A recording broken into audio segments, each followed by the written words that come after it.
স্ক্রিনের উপরে এখন যেই ফটোটা দেখতে পাচ্ছেন গাইস, আপনারা এই ফটোটার দিকে একটু লক্ষ্য করুন এন্ড আপনারা এই ফটোটার রিয়েল লুক যেটা রয়েছে সেটা আপনারা একটু দেখে রাখুন। এই ফটোটা কিন্তু আমি এখন পর্যন্ত কিন্তু এডিটিং করিনি। হ্যাঁ, তো এখন আপনারা যেই ফটোটা দেখতে পাচ্ছেন এটা কিন্তু আমি এডিটিং করেছি এন্ড এটা কিন্তু রিয়েল ফটো। হ্যাঁ, এটা রিয়েল ফটোর লুকটা আপনারা জাস্ট দেখতেই পাচ্ছেন এন্ড আপনারা আমার এডিটিং ফটোটার কিন্তু লুকটা কিন্তু দেখতে পাচ্ছেন, ফটোর ভিউটা কিন্তু আপনারা দেখতে পাচ্ছেন কতটা আমেজিং লাগতেছে।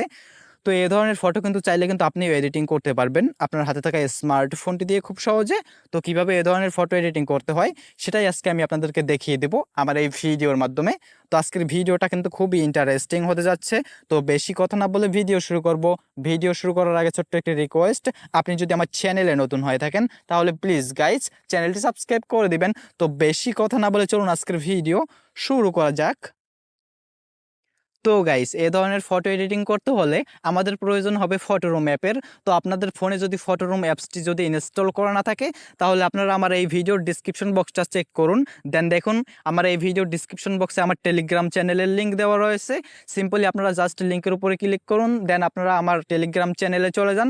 ওখানে গিয়ে দেখুন আমার টেলিগ্রাম চ্যানেলে আমি কিন্তু ফটোরুম অ্যাপসটি কিন্তু আপলোড করে রেখেছি। আপনারা জাস্ট ওখান থেকে অ্যাপসটি ইনস্টল করে নিন অ্যান্ড আপনারা অবশ্যই আমার টেলিগ্রাম চ্যানেল থেকে আপনারা ফটোরুম অ্যাপসটি ইনস্টল করে নেবেন। তাহলে কিন্তু আপনারা কিন্তু এই ফটোরুম অ্যাপসের কিন্তু আপনারা কিন্তু সব প্রিমিয়াম যেসব ফিউচার রয়েছে সেসব ফিউচার কিন্তু আপনারা ইউজ করতে পারবেন সম্পূর্ণ ফ্রিতে। তো বাকি প্রসেস আমি আপনাদেরকে দেখিয়ে দিচ্ছি। তো সিম্পলি আমি ফটোরুম অ্যাপসটি ওপেন করে নিব।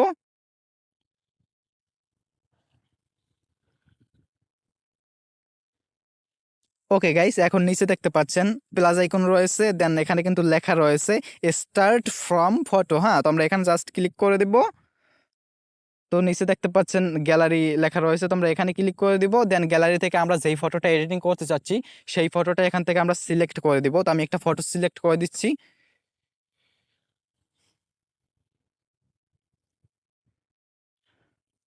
ওকে গাইস, এখন এখানে দেখতে পাচ্ছেন লোডিং নিচ্ছে অ্যান্ড এখানে দেখতে পাচ্ছেন কিন্তু আমাদের ফটোর কিন্তু ব্যাকগ্রাউন্ড যেটা রয়েছে ব্যাকগ্রাউন্ডটা কিন্তু রিমুভ হয়ে গিয়েছে দেখতে পাচ্ছেন। অ্যান্ড এখন এখানে দেখতে পাচ্ছেন লেখা রয়েছে এআই ব্যাকগ্রাউন্ড। হ্যাঁ, তো আমরা এখানে জাস্ট ক্লিক করে দিব। ওকে গাইস, এখন এখানে আমাদের একটু ওয়েট করতে হবে। দেখতে পাচ্ছেন এআই কিন্তু অটোমেটিক কিন্তু আমাদের কিন্তু কিছু ব্যাকগ্রাউন্ড কিন্তু সাজেস্ট করতেছে। আপনারা চাইলে এখান থেকে আপনারাও কিছু ফটো আপনারা চয়েস করে দেন ডাউনলোড করে নিতে পারেন, অথবা আপনারা যদি চান আপনাদের নিজেদের ইচ্ছে মতো ফটোর ব্যাকগ্রাউন্ড আপনারা ক্রিয়েট করবেন তাহলে আপনারা জাস্ট এই যে এখানে দেখতে পাচ্ছেন লেখা রয়েছে ক্রিয়েট ব্যাকগ্রাউন্ড, জাস্ট আমরা এখানে ক্লিক করে দিব। ওকে, এখানে ক্লিক করার পরে দেখতে পাচ্ছেন উপরে লেখা রয়েছে ইউর সাবজেক্ট অন। হ্যাঁ, তো আমরা এখানে ক্লিক করে দিব। দেন আমরা এখানে এটা লিখে দিব। ওকে, তো এখন আমরা জেনারেট ইমেজে ক্লিক করে দিব। তো এখন আমাদের এখানে একটু ওয়েট করতে হবে।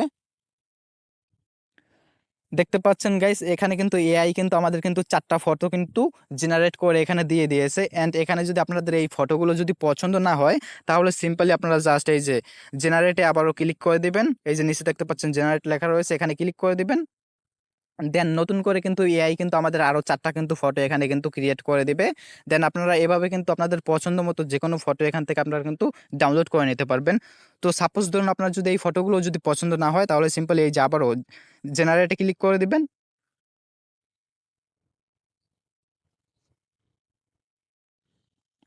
ওকে গাইস, এখন এখানে দেখতে পাচ্ছেন কিন্তু এআই কিন্তু আমাদের কিন্তু আরো 4টা ফটো কিন্তু এখানে জেনারেট করে দিয়েছে। তো এখান থেকে আপনারা আপনাদের ফটো চয়েস করে নেবেন, আপনাদের যেই ফটোটা পছন্দ হবে জাস্ট সেই ফটোটার উপর আপনারা ক্লিক করে দেবেন সিম্পলি। হ্যাঁ, তো এখন এই যে এখানে নিচে দেখতে পাচ্ছেন লেখা রয়েছে এক্সপোর্ট, তো আপনারা জাস্ট এখানে ক্লিক করে দিবেন। এখানে ক্লিক করার পরে এই যে এখানে দেখতে পাচ্ছেন লেখা রয়েছে সেভ টু গ্যালারি, জাস্ট এখানে ক্লিক করে দিবেন অ্যান্ড এই ফটোটা কিন্তু আপনাদের কিন্তু গ্যালারিতে কিন্তু সেভ হয়ে যাবে। দেখতে পাচ্ছেন এই ফটোটা কিন্তু গ্যালারিতে সেভ হয়ে গেছে। তো এখান থেকে আপনারা চাইলে কিন্তু এভাবে কিন্তু আপনাদের পছন্দ মতো কিন্তু ফটোর ব্যাকগ্রাউন্ড কিন্তু সিলেক্ট করতে পারবেন।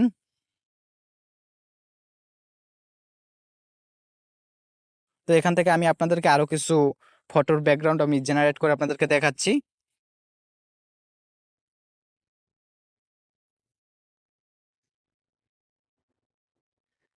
দেখতে পাচ্ছেন গাইস, এখানে কিন্তু আরো 4টা ফটো কিন্তু আমাদের কিন্তু এআই কিন্তু জেনারেট করে দিয়েছে। এন্ড আপনারা যদি এই ফটোগুলো যদি আপনারা জাস্ট একটু ব্যাকগ্রাউন্ডের দিকে একটু যদি লক্ষ্য করুন তো তাহলে দেখতে পাচ্ছেন এক কথায় কিন্তু অনেকটা বেটার কোয়ালিটির লাগতেছে। অ্যান্ড এই ফটোগুলো দেখে কিন্তু বোঝার কিন্তু কোনো ওয়ে নেই যে এই ফটোগুলো এডিটিং করা। এটা কিন্তু অনেকটা কিন্তু রিয়েলিস্টিক মনে হচ্ছে, আপনারা দেখতেই পাচ্ছেন। তো আমি এই যে জেনারেট মোডে আবারও ক্লিক করে দিব। আপনাদের যদি ফটো যদি পছন্দ না হয় তাহলে এই যে জেনারেট মোডে ক্লিক করে দিবেন। দেন এআই কিন্তু আবারও কিন্তু আপনাদেরকে কিন্তু 4টা ফটো কিন্তু জেনারেট করে দিবে এখান থেকে, ঠিক আছে? তো আপনারা এভাবে আপনাদের চয়েস মতো আপনারা এখান থেকে ফটো জেনারেট করে নেবেন। সো গাইস, এই ছিল আজকের মতো ছোট্টখাট্ট ভিডিও। যদি ভিডিও ভালো লেগে থাকে ভিডিওটা একটা লাইক করে দিবেন। যদি চ্যানেলে নতুন হয়ে থাকেন তাহলে প্লিজ গাইস চ্যানেলটি সাবস্ক্রাইব করে দিবেন। সো দেখা হচ্ছে নতুন কোনো ভিডিওতে। ততক্ষণ সবাই ভালো থাকবেন। Tata, bye bye.